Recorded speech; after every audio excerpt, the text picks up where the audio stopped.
Hello students, आप सबका स्वागत है आपके अपने YouTube channel EP combo group पर। फर्स्ट चैप्टर था हमारा लिटरेचर का 12th क्लास का, वो हम कर चुके हैं। The last lesson.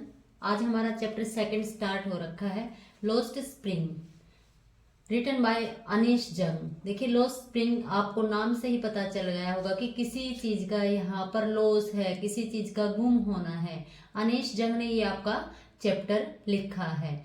इसमें क्या है, यहाँ पर आपकी जो स्टोरीज हैं ये इंडियन कल्चर से, इंडियन इन्वायरमेंट है वहां से ये आपकी स्टोरी क्रिएट की गई है। तो लॉस्ट स्प्रिंग है, यानी कि ये जो आपकी स्टोरी है, इस स्टोरी में चाइल्डहुड के लॉस की बात यहाँ पर की गई है। तो स्प्रिंग का मतलब हम यहाँ पर चाइल्डहुड से लेंगे। देखिए, चैप्टर की फुल एक्सप्लेनेशन से पहले हम उसकी समरी के बारे में एक बार जानेंगे। अगर आपको समरी समझ आ गई, क्लियर आ गई हो गई आपको, तो कल हम जब हम चैप्टर का डिटेल करेंगे, एक्सप्लेनेशन करेंगे, तो आप लोगों को इजीली अंडरस्टैंड हो जाएगा। चलिए आज पढ़ते हैं lost spring, written by Anees Jung. Summary. This story is about two children, Sahib-e-Alam and Mukesh, whose childhood is lost in misery and poverty. क्या करें हैं, दो बच्चों की स्टोरी है, साहिब आलम और दूसरे हैं मुकेश। दोनों एक ही स्टोरी में नहीं है कि एक ही स्टोरी, ये स्टोरी में दो आपको अलग अलग यहाँ पर जो इन्वायरमेंट है वो दिखाया गया है। अलग अलग जगह की स्टोरीज ली गई हैं। एक स्टोरी का हीरो है या एक स्टोरी का जो प्रोटैगनिस्ट है वो है साहिब आलम और दूसरी का मुकेश है। दोनों ही ये आपकी स्टोरीज हैं, ये इंडियन इन्वायरमेंट से रिलेटेड हैं। अब देखिए, इसमें दोनों बच्चे एक साथ नहीं है कि एक स्टोरी के जो आपके कैरेक्टर्स हैं, हीरो हैं, साहिब आलम और मुकेश होंगे, नहीं, ये आपकी लॉस्ट स्प्रिंग स्टोरी है। इसमें दो स्टोरीज नरेटर ने, आपके राइटर ने यहाँ पर टू स्टोरीज के माध्यम से आपको दिखाया गया है कि जो भारत में है वो किस तरह से गरीबी की वजह से क्या हो रखा है, बच्चों का चाइल्डहुड गुम हो जाता है। तो आपको इसके जो हीरोज याद रखने हैं, साहिब आलम और मुकेश हैं। Sahib along with his parents migrated from Bangladesh. Sahib है वो बांग्लादेश से आए हुए हैं अपने पेरेंट्स के साथ। कई साल पहले उन्होंने यहाँ पर माइग्रेशन किया था।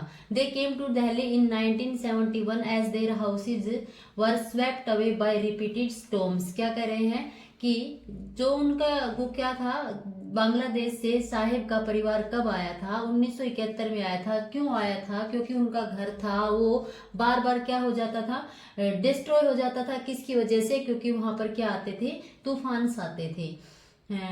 दे began to live in Seemapuri a slum of Delhi. ये सीमापुरी में रहते थे, जो दिल्ली की एक स्लम बस्ती हुआ करती थी।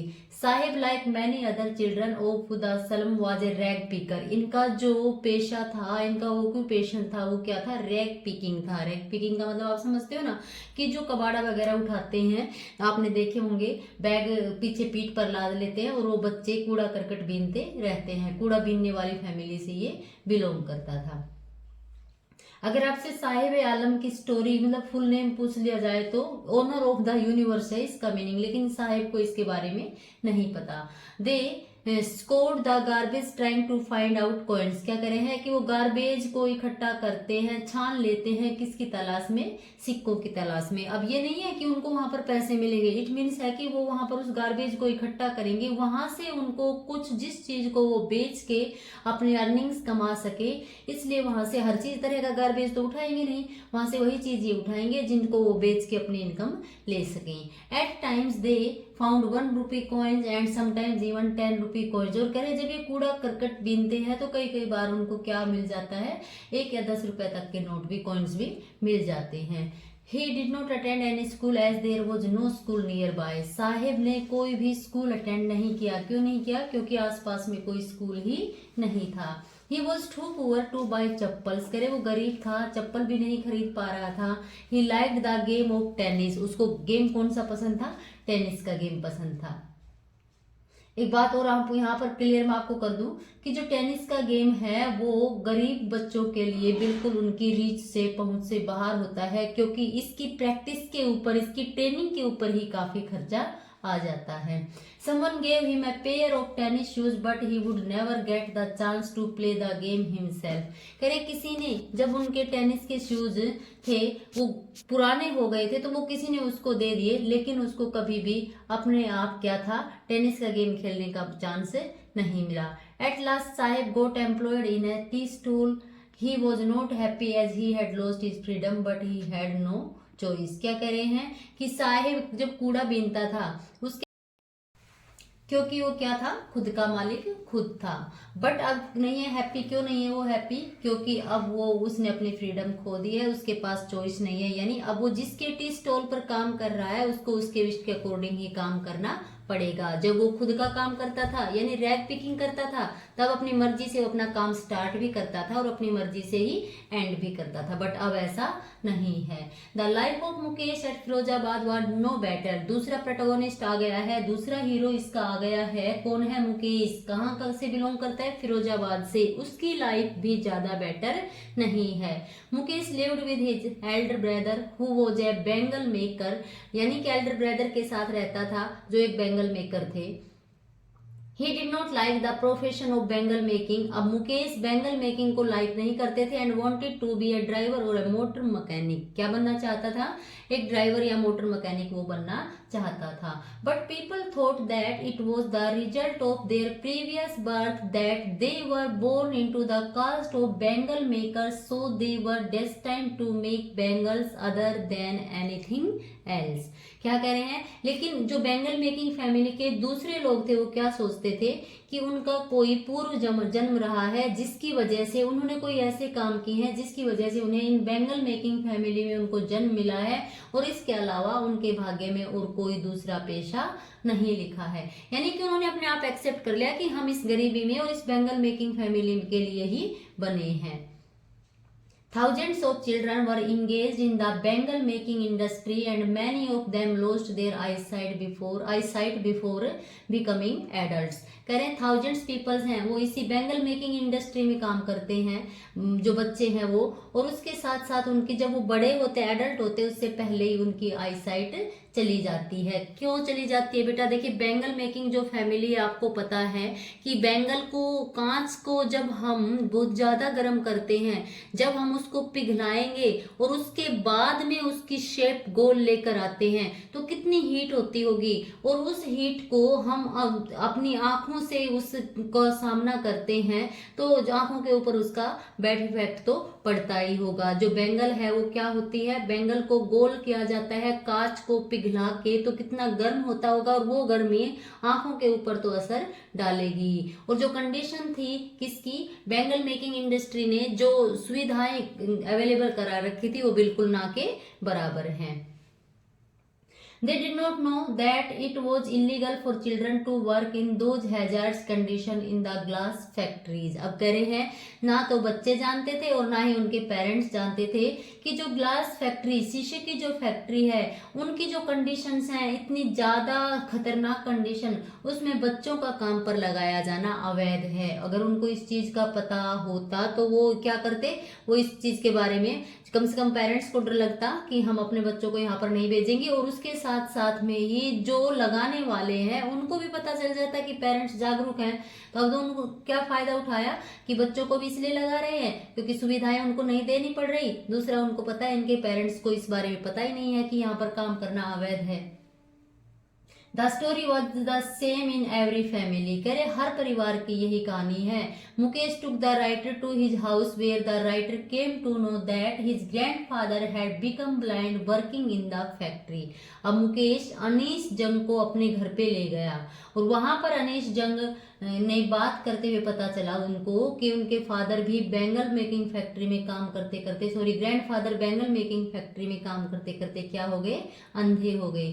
Similarly in another family the author came to know how the husband was happy that he had been able to make a house for his own family to live in, but the wife complained that she did not get a full meal in her whole life। क्या कह रहे हैं? अनीश जंग जब एक और परिवार से मिली तो वहां पर घर देखा, हालांकि घरों की जो कंडीशन थी वो बहुत ही ज्यादा खराब थी, लेकिन फिर भी उसने देखा कि जो मेल मेंबर था वो बड़ा खुश था। क्यों खुश था? क्योंकि वो कह रहा था कि जैसे भी हो मैंने कम से कम अपने परिवार के लिए घर तो बना लिया। घर भी क्या था, एक झोपड़ी थी, वही पशुओं का, वहीं पर उनकी किचन, हर चीज उनकी वहीं पर थी। लेकिन फिर कह रही वाइफ से मैंने बात की तो वाइफ ने क्या बताया कि हाँ हमने घर बना लिया है, लेकिन क्या है कि इतने पैसे हमारे पास नहीं है। मुझे याद नहीं है कि मैंने कभी भी एक टाइम भी अपना पेट भरकर भोजन खाया हो। यानी भोजन तो खाती हूँ लेकिन आधी भूखी भी उठना पड़ता है।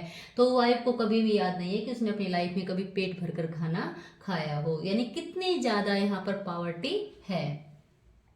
Hundreds of years of slavery had made it impossible for the people to think of a better life। क्या कर रहे हैं, काफी सालों से लोग इसी तरह से पिस रहे हैं और लोगों को अब सोच भी नहीं सकते उनको कि वो एक अच्छे जीवन के बारे में सोचना उनके लिए क्या हो गया है, असंभव हो गया है।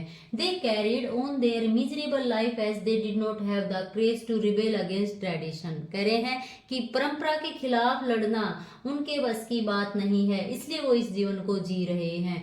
दे did not have enough money to start their own enterprise. कह रहे हैं कि उनको पता है ट्रेडिशन खराब है, लेकिन उनके पास, बेचारों के पास पैसा नहीं है। उस बैंगल फैक्ट्री में वो लोग काम करेंगे या कूड़ा ही बीनेंगे, क्योंकि और कुछ करने के लिए उनको पैसा चाहिए जो उनके पास है नहीं। If someone dared to start a new line, there were police, middlemen, sahukars and politicians to persecute them, and they would not allow them to take any other vocation। अब बैंगल मेकिंग की बात कर रही हैं कि अगर लोग इस फैक्ट्री में काम भी ना करें, यानी अच्छी कंडीशन के लिए, कहीं की कंडीशन अच्छी करो तब करेंगे, या फिर कोई और ऑक्यूपेशन लेना चाहें तो क्या है, पुलिस इन बैंगल मेकिंग फैक्ट्री के ओनर्स के साथ में मिली हुई है और जो मिडल मैन है वो मिले हुए हैं। फिर पुलिस के पास जाए तो वो पकड़ लेगी उनको, साहूकार उनसे ज्यादा पैसे मांगेगा, और इन सब के ऊपर हाथ किसका है, पॉलिटिशियंस का है। इसलिए वो कोई और वोकेशन लेने के लिए उनके अंदर बेचारों को कोई अपॉर्चुनिटी ही नहीं मिलती है। The condition of the life of Sahib और Mukesh was far from desirable. कह रहे हैं कि उनकी जो लाइफ है वो इच्छा के अनुसार नहीं है। It should not be allowed to continue. और साहिब और जो मुकेश जिस तरह की लाइफ जी रहे हैं, बच्चों के लिए इस तरह की लाइफ कभी भी नहीं होनी चाहिए। The writer was happy when she came to know that some young man like Mukesh were ready to take plunge, rebel against tradition and start a new life. Writer को मुकेश में एक चमक दिखती है, यानी वो खुश है कि देखिए बैंगल मेकिंग फैमिली में मुकेश जैसे भी बच्चे हैं जो क्या करते हैं, इस ट्रेडिशन के खिलाफ जाने की, जिनके अंदर हिम्मत है और जिसके अंदर एक इच्छा है कि वो एक अपनी नई लाइफ स्टार्ट करेंगे। मीन्स कि इस ट्रेडिशन का इसका मतलब है कि जो साहूकार है, मिडल मैन है, पुलिस है, इन सब का सामना करने के लिए किसी के अंदर तो हिम्मत है। तो ये हमारी स्टोरी थी लोस्ट स्प्रिंग की, रिटन बाय अनीश जंग। टू इसमें हमारे मेन कैरेक्टर्स हैं। एक स्टोरी है साहिब की जो रैग पिकर है, एक स्टोरी है मुकेश की जो बैंगल मेकिंग फैमिली से बिलोंग करता है, और साहिब की स्टोरी है वो कहाँ की है, सीमापुरी दिल्ली की है, और मुकेश की जो स्टोरी है वो फिरोजाबाद की है। तो कल हम इन स्टोरी की जो डिटेल्ड एक्सप्लेनेशन है चैप्टर पढ़ के उसकी एक्सप्लेनेशन करेंगे। आपका दिन शुभ हो। Thank you, have a nice day. Video को आप जरूर पूरी देखें, इसके साथ साथ ही लाइक, शेयर और सब्सक्राइब जरूर करें।